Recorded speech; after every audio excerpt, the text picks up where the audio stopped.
The sky was a spring-blue bowl arched over gently rolling plains. It caught to the west at enormous white-capped, harshly jagged mountains, faded pale eastward to even flatter ground. South, the river Torth faded into distance, edged by the yellow-green grasses of the great marshes. North, there was on such a clear day normally the faintest hint of purple across the horizon to mark the distant bluffs across the river Plenth. Today there was nothing save a smoke haze. Telat. The northern barbarians rode from their strongholds in Anasella, burning and slaying as they came. The king's city was a broken beehive, people running wildly through the streets, flying in a disordered mass down the close-paved road that led to the harbor. The double gates were flung wide to accommodate that hysterical traffic, and the king's own household, men stood at the gates, arbitrating sudden disputes, helping parents locate children, aiding the old and ill to conveyance.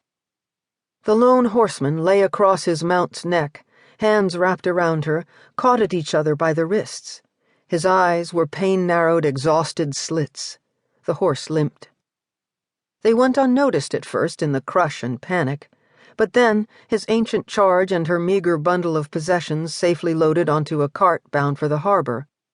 Narsid, a swordsman of one of the minor barons, turned to search out others in need of his aid. The horse staggered.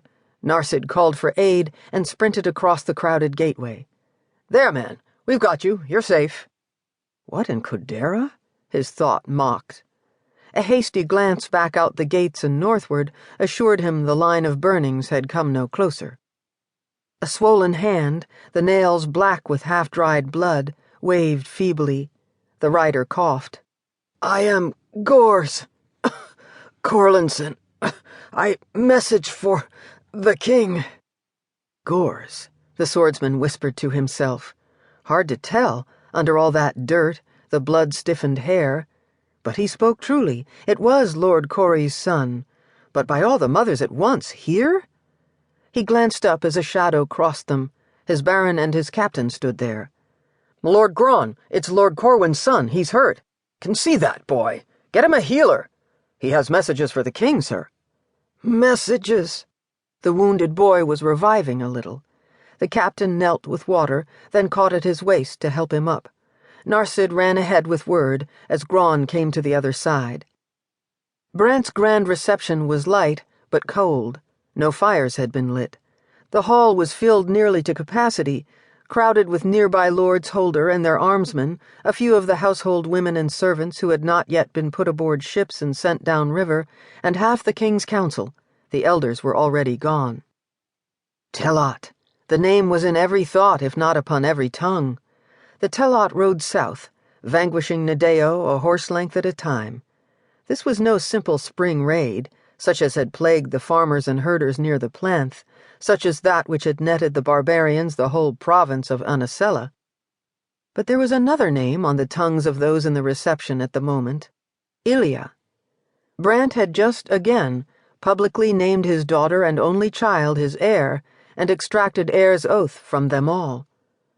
The girl, she was scarce of age and still wore her bright coppery hair plaited, had taken her vows to the king gravely, taken the oath of the Lord's Holder and the council with the same aloof gravity that was clearly as much fright as training. Nervous whispers echoed across the chamber. It was bad, serious, if he'd swear them to his chosen heir again, as though he didn't expect to survive. His choice. In Nedao, it had always been King's choice who might be his heir. But Ylia, not all those present swore to her with good grace. Her father was Nedao's king. One had only to look at her face to see the young Brant there. But her mother was an Eldrin noblewoman, a member of their second house. Sorceress. And while not all Nedao felt as the Chosen's new religion prated that witches were a black evil, few of the plainsfolk were comfortable with Scythia's powers. Though, most admitted, she never flaunted them, and indeed used little in public save for healing.